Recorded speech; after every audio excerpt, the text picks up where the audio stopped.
cours du jour Mieux vivre avec le département de l'économie et de la santé du canton de Genève et Promotion Santé Suisse.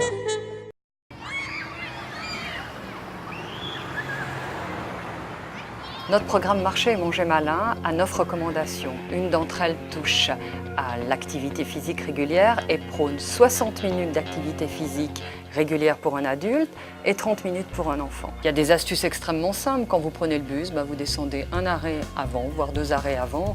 Et puis quand vous avez le choix entre escalier et puis ascenseur, voilà, prendre l'escalier, c'est pas plus mal. C'est vrai qu'il y a quelques petits inconvénients quand on est une femme et puis qu'on a des souliers de ville. Parfois, les souliers de ville ne sont pas très adaptés à faire des déplacements d'une demi-heure. Ça, je trouve qu'on peut facilement trouver des solutions. On met dans son sac des chaussures de marche.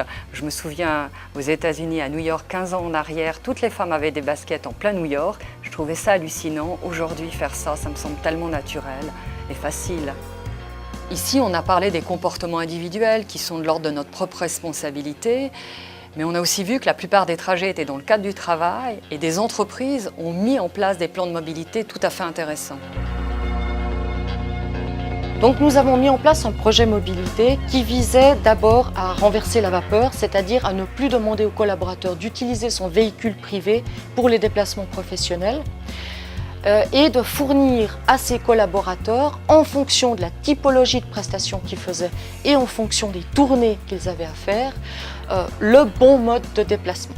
À pied, à vélo électrique quand c'était pentu, des tournées organisées sur une ligne de TPG, voire des tournées organisées en voiture lorsque c'était nécessaire. Conjointement à cela, nous souhaitons mesurer l'impact sur la santé pour les collaborateurs afin d'étudier d'un petit peu plus près en quoi est-ce que ces comportements avaient été modifiés. Moi j'ai besoin de la charrette pour le travail, j'ai du matériel volumineux à transporter. Alors pour moi c'est vraiment beaucoup plus agréable comme ça qu'avec la voiture. Avant il fallait trouver une place de parc, se parquer, porter le matériel. Là j'arrive devant chez le client, tac, c'est beaucoup plus rapide. Puis bon, l'avantage c'est que si je bouge pendant la journée, c'est aussi tout bénéfice pour moi de pouvoir pédaler plutôt que d'être dans les bouchons ou stressé au volant. C'est vraiment un gain de temps et puis c'est très agréable parce que c'est écologique finalement. Voilà. Nous avons maintenant 3 ans de recul. L'expérience est extrêmement positive. Nous avons amélioré la santé des collaborateurs, diminué le stress, diminué les déplacements au profit des clients et nous entendons poursuivre l'expérience par le biais de la formation continue et pourquoi pas être novateur dans le développement de pratiques de mobilité pour les services d'aide de soins à domicile.